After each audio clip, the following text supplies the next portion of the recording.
Assalamu alaikum, ladies and gentlemen. Today we are going to analyze the PMA 149 that has happened, and particularly the analyzing the ISSB of 149. 149 जो है PMA की जो ISSB है वो बड़ी थोड़ी different तरह की रही है, क्योंकि इसका जो ISSB का जो बैकलॉग है वो स्टार्ट हुआ है। अगर बैकलॉग कहूँ या उसका जो स्टार्टिंग पे इफ़ेक्ट पड़ा है वो जब इनिशियल एग्ज़ाम्स के जो इंटरव्यू हुए हैं वो कुछ कैंडिडेट्स के काफ़ी लेट चले गए, काफ़ी लेट हो गए, और इतने के मतलब अभी ऑलमोस्ट जनवरी से ISSB स्टार्ट हुई, और लेकिन उस वक्त जो है उसके भी ISSB जनवरी में स्टार्ट हो गई, लेकिन जो इंटरव्यू थे वो एंड ऑफ जनवरी और इवन फरवरी तक की डेट्स दी हुई थी, तो उसकी वजह से कुछ बैकलॉग बना है। तो जो 149 की ISSB थी उसमें लड़के गए हैं एज़ पर प्रीवियस हुआ है। इंग्लिश को बहुत ज़्यादा फोकस दिया गया है, और जो अनफॉर्चुनेटली इसमें कहा जाए कि इसमें लड़के इतने ज़्यादा जो हैं ISSB पास नहीं की। थाउजेंड्स ऑफ रीज़न्स हो सकती हैं, बट मेन जो मैं समझता हूँ एजुकेशन सिस्टम जो बंदों का है इनिशियल पास कर लिया, क्योंकि इनिशियल जो है वो बज़ाते ख़ुद बहुत ज़्यादा थॉरली लिया गया है, और बहुत ज़्यादा उसमें इंटरव्यू पे दो तीन बंदों के पैनल बिठा के लिया गया है, तो उसको बड़ा, और वो एक मिनी ISSB बन जाती है। अंग्रेज़ी चेक की जाती है और उसके बाद जो अंग्रेज़ी अच्छी होती है तो वो ISSB में जाता है। लेकिन इवन ISSB में जो चीज़ें हैं वो काफ़ी इंग्लिश में थी, और कैंडिडेट्स फील तो यही हो रहा है कि अच्छे नहीं गए, इस वजह से सिलेक्शन नहीं हुई, क्योंकि ISSB वालों का तो अपना एक मयार है, जो लड़का आएगा सही उसको सिलेक्ट होगा।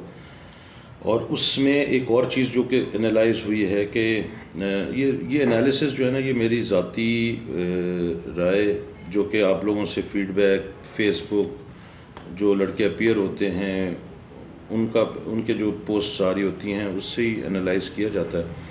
तो उसमें एनालिसिस ये है कि जो बंदा ज़्यादा ये मेरा ज़ाती पॉइंट ऑफ व्यू है, may be I am wrong, कि जो बंदा ज़्यादा हाईलाइट हुआ है, ज़्यादा किसी भी तरीके से उछल के आया है, ज़्यादा अच्छा बनने की कोशिश की है, ज़्यादा अच्छा बनने की कोशिश की, हाईलाइट हुआ है, वो जो है ना उसकी सिलेक्शन नहीं हुई। हालांकि लड़के अच्छे थे, कुछ को मैं ज़ाती तौर पे भी जानता हूँ, they were outstanding and they were good, but highlight हुए हैं, या ग्रुप में सही तरह पार्टिसिपेट नहीं कर सके, या ट्रेंड का ठप्पा लगा है कि जी ट्रेनिंग हासिल करके आया हुआ है।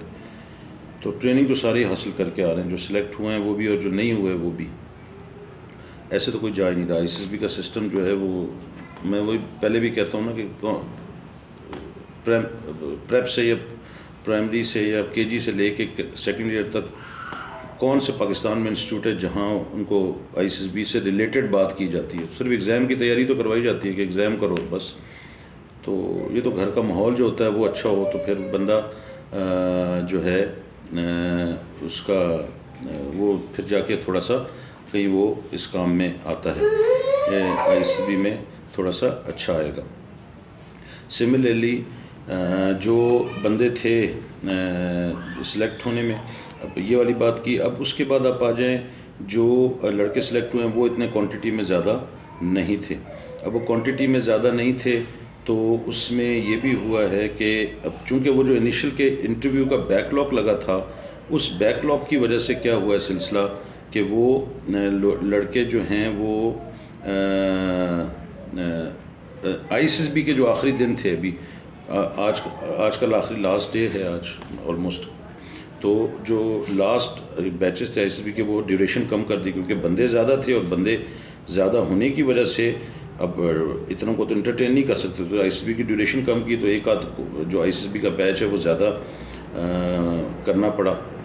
बट इवन देन अभी तक लड़के एज़ पर माई एनालिसिस, जो कि मैं वही कहा ना फेसबुक पे या आप लोगों से जो फीडबैक होती है, तो उससे पता चला कि इतने लड़के सिलेक्ट नहीं हुए। अब जब इतने लड़के सिलेक्ट नहीं हुए और प्लस ये बैकलॉग लग गया, 3 दिन की ISSB हो गई, इसमें भी लड़के अपनी परफॉर्मेंस नहीं दिखा सके। और साथ साथ सिलेक्टर को भी देखना चाहिए कि ये आखिरी दिन जो है ना ये रोज़े के हैं, और रोज़े में फ़ौजी जो है ना वो उसका दिमाग थोड़ा ख़राब ही होता है, तो वो उस पे जो इस रोज़े का असर जो होता है वो ये होता है कि जी थोड़ी सी गलती गेम ख़त्म। क्योंकि वो मैं अक्सर ये कहता हूँ ना कि लेने वाले जो टेस्ट लेने वाले हैं वो इंसान ही है ना, तो उसने उस पर पूरा रोज़े का असर होता है। GTO ख़ास तौर पे बाहर खड़ा हुआ है, धूप में खड़ा हुआ है, और आप भी खड़े हुए हैं। आप रोज़ा रखें या ना रखें उन पर इफ़ेक्ट नहीं पड़ता, लेकिन वो तो ज़ाहिर है रोज़ा रख रहे होते हैं, और रोज़े में जो उनकी फिर हालत होती है, और आजकल गर्मियों के दिन है तो ये इफ़ेक्ट भी पड़ता है। जिसने हो सकता है अच्छा जा रहा हो, लेकिन थोड़ा सा ओवर हुआ और सिलेक्टर का दिमाग ख़राब हुआ तो उसने फेल नहीं किया, लेकिन एक उसको इम्प्रेशन अच्छा नहीं किया, मतलब आपने उसको बग किया, उसको आपने गुस्सा दिलाया।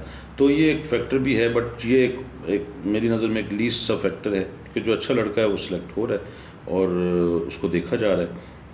इसी तरह ये एक रमज़ान वाली बात ये हुई। अब चूँकि ये ख़त्म होने वाली है ISSB, और इसमें जो एक और यूनिक चीज़ हुई है वही जो मैंने कहा ना कि इनिशियल के इंटरव्यू का बैकलॉग लगा है, उसकी वजह से काफ़ी बंदों की काफ़ी ठीक ठाक बंदों की ऑलमोस्ट 2-3-4 बैचेस के बच्चों की ISSB नहीं आई, और वो नहीं आएगी। अब उसमें दो चीज़ें हो सकती हैं कि उसमें कुछ भी ये भी है कि जब आप इनिशियल दे रहे थे आर्मी का, उस वक्त नेवी की भी आई हुई थी, लोगों ने नेवी में भी अप्लाई किया। अब अगर एक कैंडिडेट ने 2 ISSB फॉर्म जमा करवा दिए हैं, नेवी की और आर्मी की भी, और अगर आर्मी की नहीं आई और पहले नेवी का करवा दिया, तो पहले उसको, और क्योंकि नेवी की पहले थी या पैरेलल में साथ ही चली थी, तो नेवी का अगर करवा दिया तो नेवी की ISSB में उसको कॉल करने के ज़्यादा चांसेस हैं, और किया जाएगा और किया जा रहा है क्योंकि PMA में तो ये वाला खाता जो हमने अभी डिस्कस किया वो बना है। तो अब नेवी वाले में तो उसको बुलाया जा सकता है। अब नेवी में पता नहीं कितने जाते हैं ISSB देने या नहीं जाते, क्या होता है। अब एज़ पर लॉजिक जो है, रूल्स तो मैं नहीं कहूँगा, लॉजिक जो है वो ये कि जिन बंदों की भी ISSB रह गई है PMA 149 की, और उन्होंने अप्लाई अभी इवन नेवी की भी नहीं आ रही, तो उनको लॉजिकली 150 की ISSB में बुलाना चाहिए। लॉजिकली नहीं बुलाते, आप कोई उनको क्लेम नहीं कर सकते। बेस्ट ऑफ द सोल्यूशन देख के और बेस्ट ऑफ द सिचुएशन देख के वो बुलाएंगे। अब नेवरदलेस अगर ये चीज़ होती है तो फिर तो अच्छा है कि 150 में जाएंगे। मैं 150 की भी वीडियो बनाऊंगा कि 150 में क्या है, प्लस जो अभी तक सिलेक्ट हो गए कैंडिडेट्स। उसके बाद जो सिलेक्ट होने के बाद जो मेडिकल चला है, ये मेडिकल बड़ा इस दफ़ा बड़ा टफ चला है। ऐसे फील होता है जैसे कोई बंदा रिस्पॉन्सिबिलिटी लेने के हक़ में नहीं है। अगर सर्जिकल वाले के पास गया है ना, तो अगर उसको ज़रा सी भी मेडिकल में चीज़ नज़र आई, उसने कभी अल्ट्रासाउंड को रेफ़र कर रहा है, कभी एक्सरे के लिए रेफ़र कर रहा है, तो कभी एक और साउंड के लिए कर रहा है, पता नहीं क्या क्या कर रहा है, तो ऐसे फील होता है जैसे रिस्पॉन्सिबिलिटी कोई नहीं ले रहा। मतलब एनी माइन्यूट डिफरेंस और minute deficiency if has found, तो उसने आगे रेफ़र कर दिया है कि जी मैं इसको थॉरली चेक करें। तो मेडिकल जो है बज़ाते ख़ुद इस दफ़ा बड़ा अजीब सा और बड़ा सख्त हुआ है, और इसमें जो सिलेक्टेड कैंडिडेट्स हैं वो भी काफ़ी का मतलब है कि एज नॉर्मल से थोड़े से ज़्यादा जो हैं वो अनफिट हुए हैं। तो उनका भी एक बैकलॉग लगा है कि वो अनफिट हो गए हैं, टेम्परेरी हुए हैं, परमानेंट हुए हैं, ये तो उन्हीं को पता है। लेकिन ये कि मेडिकल बहुत सख्त लिया गया, और मेडिकल ज़रा सी माइन्यूट डेफिशिएंसी को भी किया गया है। वो मैं इसलिए मेडिकल से घबराता हूँ ना कि ये अच्छा भला बंदा जाता है और जाके वो ऐसा लगता है जैसे कि वो मरीज़ और बीमार हो गया है। बट ठीक है, जिस तरह भी उन्होंने किया। तो मेडिकल का भी अभी हुआ, और मेडिकल एक बज़ाते ख़ुद एक ISSB एक लोगों पे हवा होता है, तो मेडिकल भी एक ठीक ठाक हवा बन गया है, और मेडिकल पे अच्छा खासा टाइम लग रहा है। तो आई होप कि ये बात अभी समझ में आई होगी। तो जो लड़के भी सिलेक्ट हुए हैं उनका चांसेस अच्छे हैं इसमें इंशाल्लाह सिलेक्ट होने के।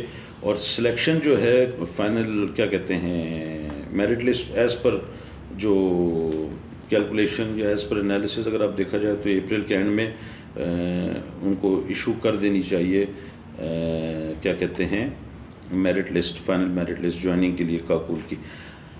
बट ये हमारी अपने एनालिसिस है, हो सकता है आगे पीछे भी हो जाए, तो वो उस पर कर देनी चाहिए एंड तक, मतलब एंड से पहले आपको कर देने चाहिए। और इसमें इस दफ़ा जो फाइनल मेरिट लिस्ट में उम्मीद है कि जितने जो लड़के भी मेडिकल क्लियर करके बैठे उन सब की आ जाएगी। और लेकिन ये कि थोड़ा सा जो काकूल की रिक्वायरमेंट है ना उसको भी देखना पड़ेगा कि उधर की रिक्वायरमेंट क्या है। तो उधर की रिक्वायरमेंट एज़ पर एनालिसिस और as per little bit information जो है ना, हो सकता है थोड़ी सी मेरिट लिस्ट में थोड़े से बंदे कम सिलेक्ट किए जाएं, but we are not sure about it. ये सारे मैंने कहा ना कि हम श्योरिटी तो अगर हो तो फिर तो क्या बात, तो we are not sure about it, थोड़े से बंदे कम किए जाएं, बट जो बंदे सिलेक्ट हुए हैं बहुत ज़्यादा उम्मीद है कि इंशाल्लाह उनकी सिलेक्शन जो है ना मेरिट लिस्ट में वो इंशाल्लाह आ जाएंगे। तो ये एक छोटा सा एनालिसिस था, तो hope you will understand. Thank you very much and अल्लाह हाफिज़ एवरी।